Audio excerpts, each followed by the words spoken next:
Bonjour, je vais aborder avec vous une difficulté qu'on rencontre en général la deuxième année de piano lorsqu'on voudrait jouer les valses de Chopin. C'est la difficulté de la régularité dans le trois temps dans la main gauche. C'est très difficile à acquérir si on s'en limite à la lecture de la partition sans mémorisation. C'est aussi difficile à acquérir si on ne fait pas une analyse qui va aider cette mémorisation. Et puis alors il y a l'aspect technique des sauts entre la basse et les accords qu'il faut aussi travailler. Donc ne soyez pas étonnés qu'il vous faille peut-être 3 mois pour être à l'aise avec la main gauche dans les valses de Chopin. C'est une étape à passer et ce n'est pas propre à Chopin. Si vous faites les valses de Strauss, c'est exactement le même problème, avec, disons, moins d'aide parce que l'écriture est plus légère chez Strauss. C'est-à-dire que chez Chopin, il y a non seulement la valse à 3 temps dans sa fonction de danse, mais c'est également une œuvre littéraire, c'est-à-dire qu'on sent qu'il y a une pensée dans le texte de la main droite dans les valses de Chopin, avec des retours au passé nostalgique, une rêverie, une espérance de l'avenir. Tout ça fait partie des 3 ou des 4 passages qu'on va rencontrer dans la valse. Et en général, Chopin écrit toujours ses mains gauches de la même manière, c'est-à-dire qu'il y a une phrase mélodique dans la basse de la main gauche, que dans Strauss, par exemple, ça va être simplement le rythme qui est privilégié, le rythme un peu de la valse caricaturale, pom, pom, pom, pom, pom, pom. Chez Chopin, non, il y a une recherche littéraire, il y a une poésie même dans la main gauche. Alors voilà, maintenant, si vous voulez faire l'achat de la partition des valses de Chopin, vous allez vous retrouver devant un autre problème. C'est qu'il y a plusieurs éditions. Il y a une édition de 8 valses. Les 8 valses ont été publiées du temps de Chopin. Puis il y a une partition avec 14 valses, une autre avec 19. Et en fait, il y a aussi jusqu'à 24 valses, parce qu'on a retrouvé... Chopin avait l'habitude de les offrir, ces valses. Donc, on les a retrouvées auprès de bibliothèques de particuliers. Alors, il y a des valses qui circulent sur Internet que vous pouvez photocopier, mais qui ont des différences de notes et d'altération. Moi, j'ai choisi pour une valse pas trop difficile dans sa main gauche pour vous, c'est la deuxième de l'opus 69. Elle est en si mineur, elle date de 1829. Et par exemple, il circule sur Internet, je la mets là pour vous voyez les différences, où par exemple dans un trait de la main droite, le Do sera bécard. Ce qui n'est pas vilain en soi, mais on n'est quand même pas sûr que ce soit de la main de Chopin, ça. Et donc, je choisis pour vous faire travailler cette valse, une partition de Chopin, l'édition Krams. Voilà. Alors, comment ne pas trop s'empêtrer dans ce travail? D'abord, il faut savoir que la valse est l'enfant du menuet. Donc, un menuet, c'est aussi en 3 temps. C'est une valse qui est apparue déjà à la fin de la Renaissance et donc jusque vers, on va dire, la fin du XVIIIe siècle, on voit encore des menuets dans les sonates, par exemple, de Beethoven. Et puis petit à petit, cela va faire... naissance d'une valse, d'une danse à elle-même, surtout dans le premier quart du XIXe siècle, jusqu'à nos jours, où elle va s'imposer non plus comme menuet, non plus comme Ländler, mais comme valse. Mais la particularité du menuet qu'il faut respecter dans la valse, c'est que le 3e temps de la main gauche est toujours levé. Donc on ne peut pas faire les deux accords qu'on va rencontrer dans la valse avec le même poids. Non, c'est premier temps fort, deuxième et troisième beaucoup plus léger, lâché. Ce qui veut dire que vous devez relever votre pédale droite. Dès que votre legato est obtenu, vous devez relever votre pédale droite, sinon ça ne donnera pas l'effet d'un temps détaché, d'un temps levé. Donc ça, ne perdez pas de vue quand vous travaillez. Par contre, pour échapper à la lecture et mémoriser, il faut d'abord s'occuper de la basse qui, nous avons affaire dans cette valse-ci à des phrases de 4 mesures. Je vous fais que la basse. On est en si mineur, donc le do est dièse. Et le la est dièse également. Donc, là, on entend une cohésion, un phrasé. On entend premier, deuxième, troisième, quatrième. Je continue. Premier, deuxième, troisième, quatrième. Mon premier suivant. 1, 2, 3, 4. Mes 4 suivants. 1, 2, 3, 4. Donc vous devez travailler par ces petites phrases de 4 mesures jusqu'à quand ce soit mémorisé. Il y en a une très facile, c'est quand on dit 4 fois 6. Donc si mineur, je rappelle que c'est la relative mineure de Ré majeur qui a 2 dièses à la clé, mais qu'en plus, pour une raison harmonique, le La est dièse. Il y a 3 mineurs en musique. Hein.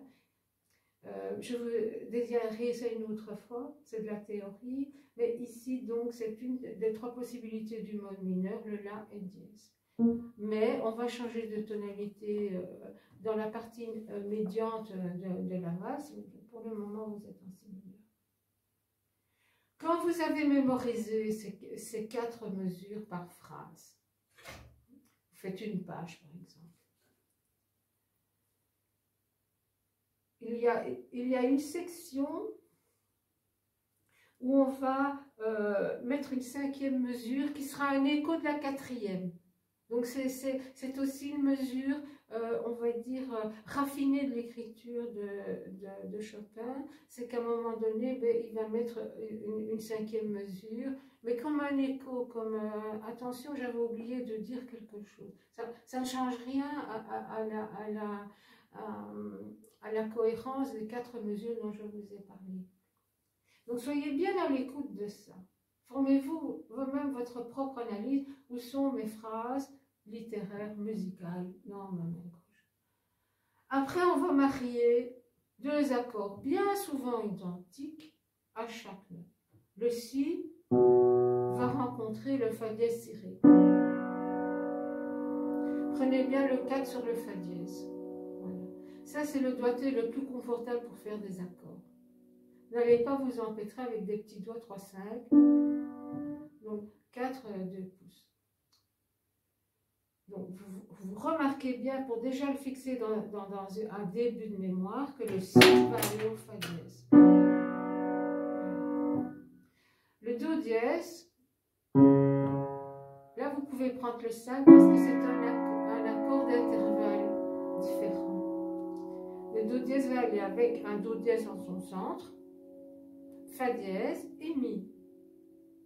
La dièse va reprendre le même, mais le deuxième ne sera pas identique. Ce sera la dièse à l'intérieur. Et puis Si, mais vous savez déjà que Si va aller avec Fa dièse si. Donc, ça, vous refaites quelques fois. Maintenant, je vais faire la phrase où il y a les 4 Si. Si, le premier, c'est Sol dièse, qui est accidentel ce Sol dièse. Il n'est ni à la clé, ni dans la gamme du mode mineur. Mais il fait partie d'une autre possibilité de mode mineur que je vous expliquerai plus tard. Sol dièse. Le deuxième Si prend le Sol bécard, toujours avec 4 pouces. Le troisième Si prend le Fa dièse, Do dièse Mi qu'on a déjà eu dans la première phrase avec le Do, et le troisième changera. Et le dernier, Fa dièse Si. Voilà. Donc vous remarquez vos mariages entre ma note de mélodie et ce qui va la coupler dans les accords. Après, vous allez ne pas faire les 3 temps, mais 2 temps seulement. Si, pour votre mémoire, mais vous ne faites pas le 3e. Ça encombre la capacité à mémoriser ça. Donc, si, voilà. Do, la, si. Toujours bien avec 4 sur Fa dièse, sauf dans les plus grands intervalles où vous mettez le 5. Quand ça se fait quelques fois, vous ne vous occupez plus de la basse et vous pensez bien à enfoncer léger, enfoncer léger, enfoncer léger, enfoncer léger, enfoncer léger. Tout ça, vous faites encore sans pédale. Hein. Quand vous travaillez votre technique et votre mémorisation comme ça, ne mettez pas une pédale tout de suite. Parce que vous allez croire que vos sons sont beaux, mais vous ne les avez pas assez travaillés dans leur son naturel, sans sophistication. Donc,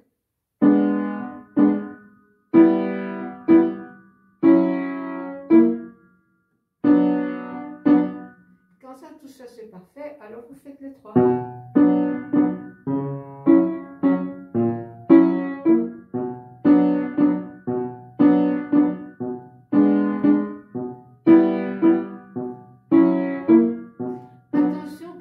Quelque chose qui doit être, entre guillemets, du bastringue. Hein. C'est pas... Il y a quand même toujours ce devoir de poésie. D'ailleurs, de toute façon, cette poésie s'impose en Chopin. Mais vous ne pourrez pas faire autrement que de respecter ce climat de poésie. Donc, mettez-y quand même un recueillement, une poésie, une pensée littéraire. Hein.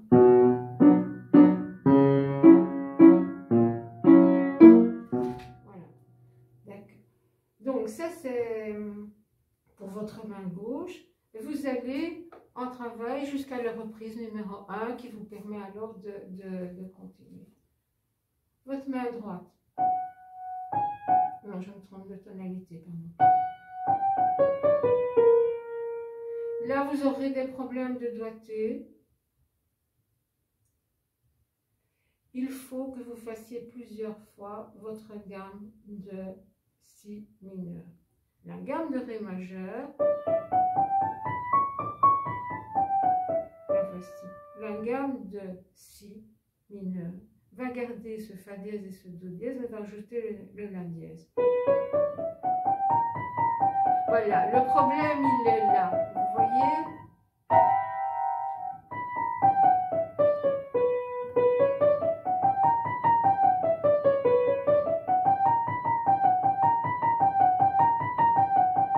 Donc dans la mesure du possible, votre doigté, vous devez toujours le choisir vous-même. Il y a une proposition dans certaines partitions d'éditeurs qui ont à leur service un doigteur, mais ce n'est pas toujours l'idéal. Votre main vous appartient, vous choisissez votre doigté, mais il doit d'abord se référer à une académie, ce doigté, ce qu'on nous transmet depuis 200 ans ou 300 ans, selon le compositeur. Bon. Et cette académie, c'est le doigté officiel de la gamme. En principe, on tourne après 3 doigts et on met le 4 sur le 7e degré. Oui. Donc, ça va vous permettre de choisir votre doigté. Mais ce n'est pas toujours possible de faire ce doigté selon les atterrissages, je vais dire. Donc ici, moi, je propose 3, 2 sur le Do dièse et 2 sur le La. Attention que lorsque votre index atteint une touche noire, ne le relevez pas parce que quand vous allez réatterrir sur une autre note, ça va créer un choc dans votre phrase. Donc, privilégiez le doigté de la gamme en priorité. Si ce doigté de la gamme ne va pas, évitez les pouces sur les touches noires, ça c'est une règle générale. Et lorsque vous devez tourner pour attraper une touche noire, ne relevez pas la main en montagne russe. Voilà. Donc ça c'est déjà une règle pour que vous trouviez votre propre doigté.